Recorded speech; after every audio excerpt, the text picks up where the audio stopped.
Hey, sorry, excuse me. My name is John. I sometimes go around. Tässä videossa mä menin evankelisoimaan ihmisille. Mä puhuin työntekijöille, niin kuin ihan tavallisille ihmisille. Ja pari ei ottanut kyllä vastaan, mutta mä halusin vaan näyttää teille esimerkkejä, miten evankelisoida, koska moni uskovainen ei tee sitä. Ja niille, jotka on oikeasti innokkaita ja on kutsuttu evankelisoimaan, niin kuin tässä on, miten sä voit esimerkiksi aloittaa. Lue Raamattua, rakasta Herraa koko sydämellä ja täyty Pyhällä Hengellä, että sä olisit tulessa niin kuin jakaa sitä sanaa ihmisille, koska se on oikeasti tärkeää, sillä kuinka moni on joutumassa kadotukseen. Tässä on, miten mä evankelisoin tänään. Alright guys, mä oltiin evankelisoimassa ihmisille. Mä menen tonne. Hey, sorry, excuse me. My name is John. I sometimes go around evangelizing to people.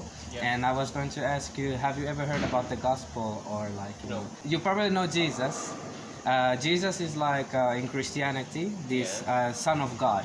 Yeah. And he died for our sins, you Jopa know? tässäkin te näette, miten paholainen yrittää häiritä sitä, että mä evankelisoin. Okei, se on kaikki hengellistä, että tälleen tapahtuu. Paholainen ei halua, että ihmiset kuulee evankeliumia. Okei, se on pelastava viesti. Mutta jatketaan. Do you have an idea what sin example is, you know? Yeah, I know. Yeah, it's like a, bad thing towards God. For example, cursing, killing somebody, or even looking at women lustfully is a sin in God's eyes. And we all have done sin. Do you have an idea where sin could lead us after we die? Example. You don't know?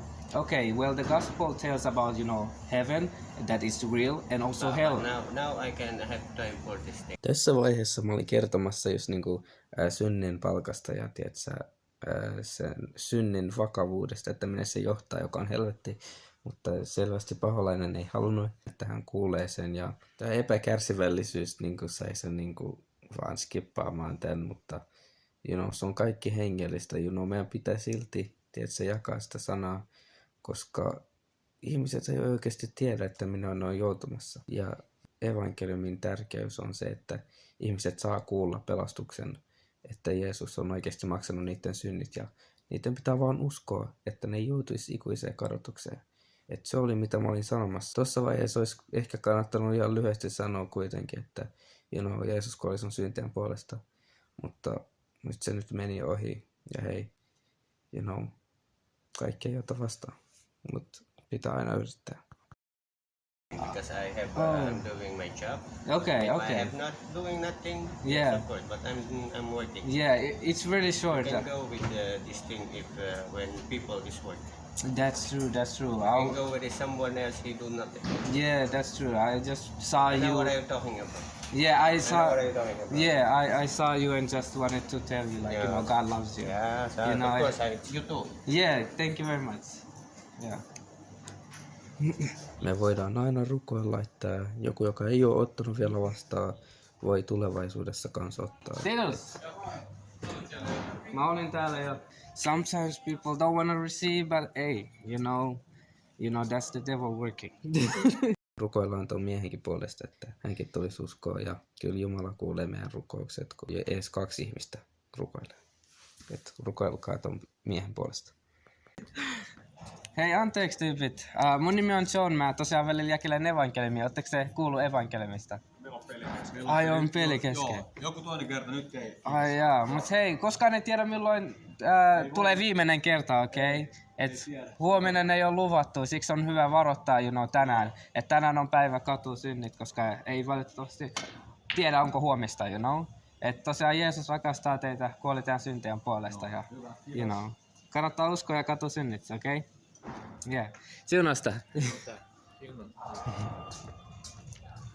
Titus, my blog friend. Toinen juttu on, että jos sä haluat kasvaa sun uskon elämässä, niin ehdottomasti kannattaa etsiä uskovia frendejä, koska se piiri, missä sä oot, muuttaa sinut. Tiedätkö, mä en saanut nettiin, niin mä vaan kuvaan silleen. Mä julkaisen tän myöhemmin, mutta... Kattokaa Jumalan lupaus, Jumalan lupaus. Yeah, Okay, siinä lukee I'm with you always. Yeah, Matthew 28:20. 20. Yes, sir. Guys, evangelizing doesn't have to be this stressful thing that you do. Just go for it, okay? Like, Ai joo. Eli sä haluat mennä round Round 2. Okei, no. Lähellä. Tää oli lähellä meillä. Mun kaveri varmaan tuli puhua sulle. Mäkin on itse asiassa ihan niinku evankelisoja tyyppejä. Mä haluan kertoa sulle, että näet sä miten sä yrität kaataa noi kaikki? Jeesus on se, mitä meidän pitää tehdä elämässä, okei? Kun me löydetään hänet, niin tulee täys kaato, okei? Et se on elämän tarkoitus, että sä etsitään suhdetta Jumalan kanssa. Uskotko, että sulla on sielu esimerkiksi? Niinku? Etkö? Musta tuntuu, että roboteilla ei ole sielua, mutta tiedätkö, meillä ihmisillä on sielu ja se jatkaa matkaa tämän elämän jälkeen. Et kannattaa tähdätä myös Jeesukseen, okei? Okay? Et sen jälkeen sä saat ikuisen elämän, kun sä hänet löydät, okei? Okay? You know? Tää on vaan tällainen siemen, mitä mä laitoin sun elämään, mutta jos sulla on Raamattua, kannattaa sitäkin lukea. Onks sulla Raamattua esimerkiksi? Ei oo. Okei, jos sulla on puhelin, niin sieltä löytyy Raamattu-appi, sieltä löytyy lisää Jumalan rakkaudessa. Mutta mä lyhyesti kerron sullekin, että Jumala rakastaa oikeasti sua. Hän loi meidät hänen kuvakseen, you know? Et sullakin on sielu ja se on paljon tärkeää kuin tiedätkö, maailmalliset asiat ja intohimot, okei? Okay? Se on hyvä nauttia hetkellisesti, mutta Jumala haluaa, että sä nautit ikuisesti elämästä, okei? Okay? You know? Se on se viesti. Perfect. Täys kaato, hei! Jos sä Jumalankin löydät, niin sekin olisi täys kaato, okei? Okay? Mikä sun nimi on? Oliko sun nimi... Mikä? Niin, mikä sun nimi on? Sä et halua kertoa. Mut tiedätkö, jos sun nimi löytyisi elämänkirjasta, niin se olisi paras asia ikinä, koska Raamattu kertoo, että on elämänkirja ja tuomion päivänä, jos sun nimi ei ole elämänkirjassa, niin sä et valitettavasti pääse taivaaseen. Niin... Ei et halua. Tiedätkö, Raamattu kanssa kertoo, että avara on tie, joka vie tuhoa, mutta pieni on tie, joka vie ikuiseen elämään. Et sä oot oikees, että harva haluu sinne tai menee sinne, mutta se ei ole hyvä asia, okei? Okay? Et Jumala haluaa, että sä saat taivaan niinku palkinnan, okei? Okay? Jumala on antanut, tiedätkö, meille vapaan päätöksen ja Jumala ei tule pakottaa ikinä menemään taivaaseen. Jos sä et halua mennä taivaaseen Jumalan kanssa, niin sun pitää olla paikassa, jossa ei ole Jumalaa. Se paikka on vaan niinku ikuinen tuomio. Että niinku, ihmiset päättää mennä helvettiin, että se ei ole Jumala, joka lähettää, vaan ihmiset päättää mennä, kun ne kieltää hänet. Jokaisella on oma päätös, sullakin on oma päätös, mutta mua säädittää se, että ihmiset oikeasti luulee, että niinku helvetti on hauska paikka, eikä se ole paha paikka niin oikeasti. Sinne ei pitäisi lähettää ketään ihmistä, okei? Okay? Sinne ei kuulu ihmiset, se kuuluu paholaiselle. Mutta selvästi, jos ihminen kieltää, niin ei sitä voi pakottaa mennä taivaaseen. Et sun pitää vaan katua synnit ja uskoa sydämessä oikeesti, että Jeesus on Herra. Täys kaato! Kuten sä kuulit, usko sydämessä, niin tulee täys kaato. Ei, mutta real, oikeesti.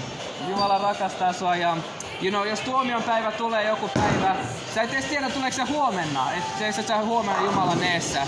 Et Jumala kyllä lähettää ihmisille viestin jakajia, vähän niinku nytkin. Jumala yrittää puhutella sulle, että kannattaa oikeesti ottaa vastaan se kutsu lähestyä Jumalaa, okei? Okay?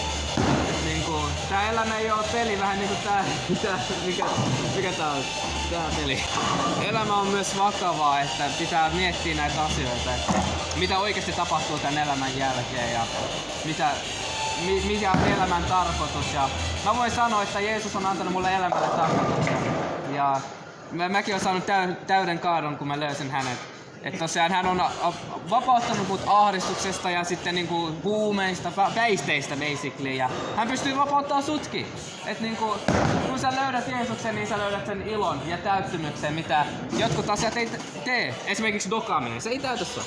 Ja jopa tää pelikin, se saattaa hetkellisesti täyttää, kun sä saat täyskaadon. Mut Jumala voi täyttää sut ikuisesti. Okei, se on se viesti, okei? Että että on tärkeä. Katsotaan, jos nyt tulee täys kaato, niin ei melkein.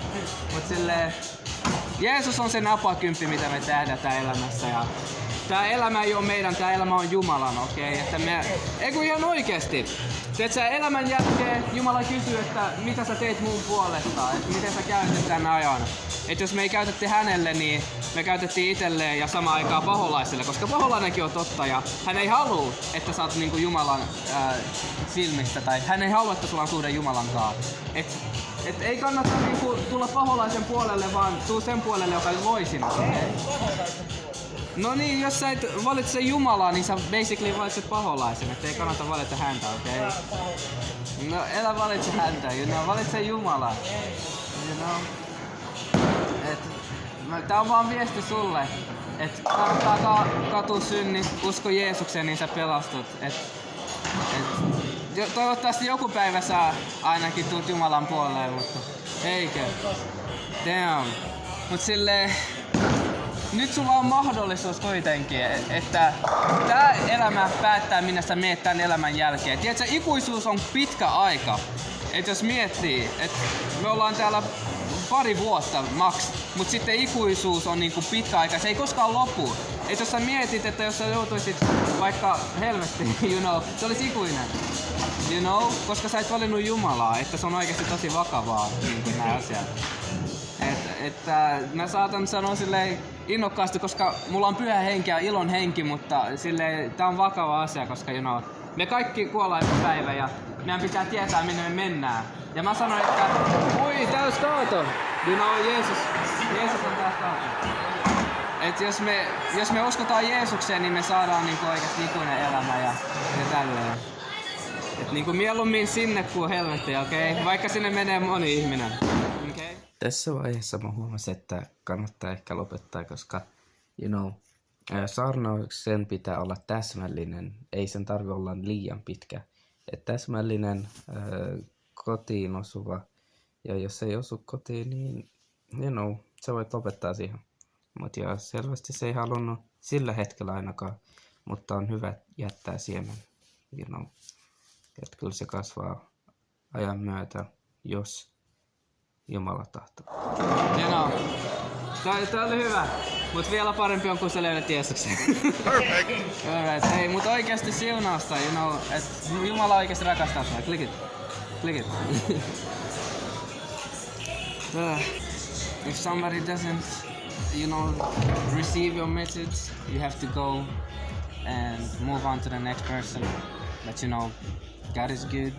Maybe someday he will receive, but you never know. It is also there.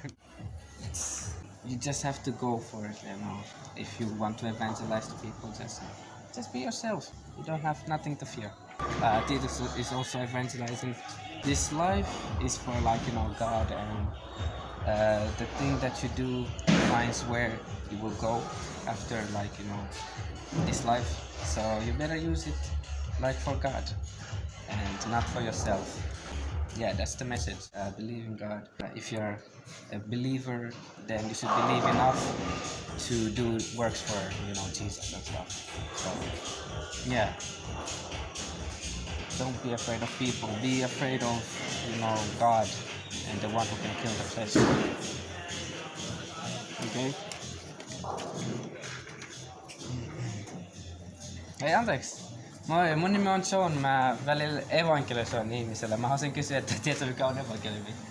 Juu, tiedät. Tiedät, joo. Muista, että Jeesus rakastaa sua, Hän kuoli sun syntien puolesta ja hän lupaa sulle ikuisen elämän, kun sä uskot häneen, okei? Jep. Yeah. Jumalan siunasta ja kaikki hyvää sulle. Kiitos. Yes.